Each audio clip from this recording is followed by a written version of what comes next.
EA Sports will soon be losing the title of FIFA, a title that has dominated the sports gaming industry for almost 30 years, and in that period, it has perhaps become the most influential game of all time, cultivating a whole generation of football fans that believe in these false football facts. Here are 7 myths that FIFA made you believe about football. The OAP Syndrome. Turning 30 is never an easy thing. For many, this brings about a midlife crisis. Why, God, why? But what's worse than that is that you now suck on FIFA. Look at these pace downgrades. Why even bother playing football? Just retire! Okay, in all seriousness, we've all seen it. FIFA has led many people to believe that once a player surpasses that 30-year milestone, they're finished. It's only downhill from then on. And while this may be the case for some players, there's equally as many players that defy this. But let's be honest, we've all done it once. Whether it's deep into a career mode or at the start, you're looking at your squad, perhaps trying to raise some funds for that shiny new 95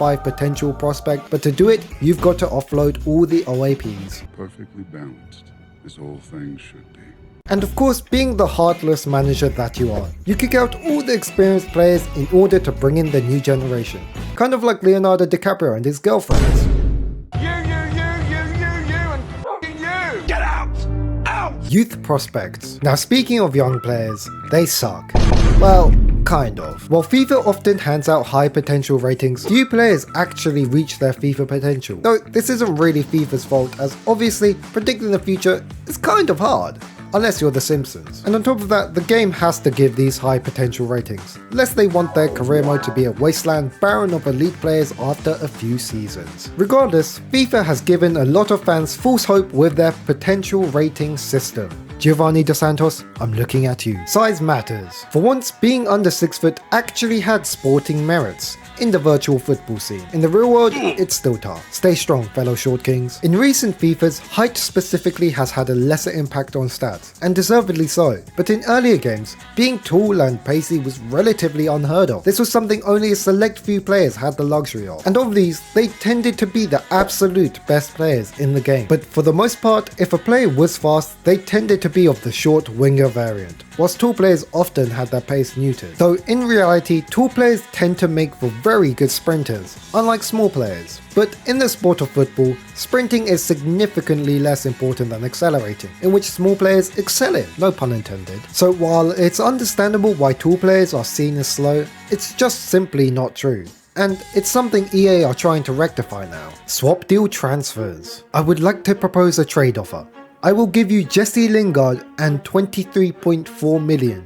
And in return, you give me Mbappe. Yeah, that seems fair. This is one of those things that is a win-win situation for all parties involved. You not only get to offload a player you don't want, bringing up some wages in the process, but you also get a player that you do want. Unfortunately, real football doesn't work like this. Though the concept of trade offers are very interesting, high-profile deals occur few and far between. Hey, here's an interesting fact for you. Did you know in early FUTs you could do trade offers? Unfortunately, they were removed because people would often use these for giveaways, and God forbid EA allow people to be generous, but also a lot of shady deals went down there. Speaking of trades though, since I'm providing you with this video, I would very much appreciate a sub in return. I'm currently working towards 300 subs, and it will mean a lot.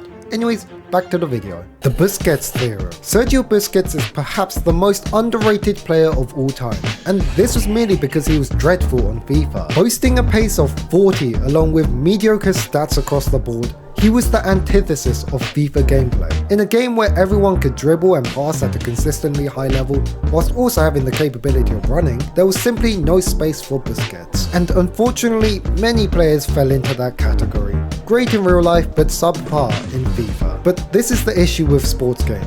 Whilst they can measure the semi-tangibles such as pass accuracy and top sprint speed, they can't measure the intangibles like awareness and match intelligence. By the way, this also goes the other way. Plenty of players have been overrated because of how they play in FIFA. Pace. Talking about being overrated, one highly overrated attribute is pace. While pace is of course still a key part of any team, it's not something worth sacrificing for like it is in game. Just look at Man City. While there is a good amount of pace in the team, it's not the be all and end all. And of course pace will be more important to some teams and less important to others depending on the team's style, but it's nowhere near as essential as it is in FIFA, where teams can make or break merely based on their pace stats. Manager DMs. The dream of every player is playing in the final of the top competitions, so when an opportunity arises, why not shoot your shot?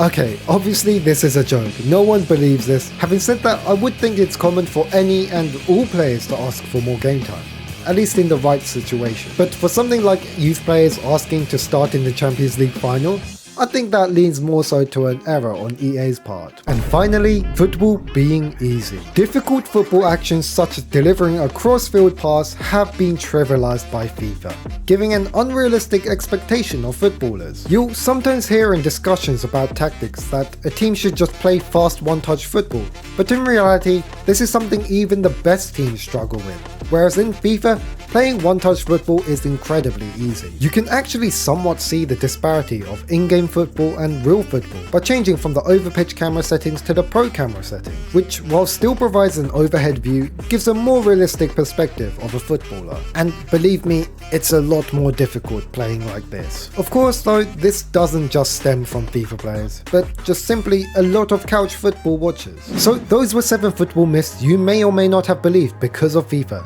Did you believe in any of them, or do you have any other myths that I missed?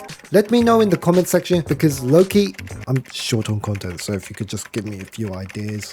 That said, I hope you guys enjoyed this video. Have a great day and bye bye.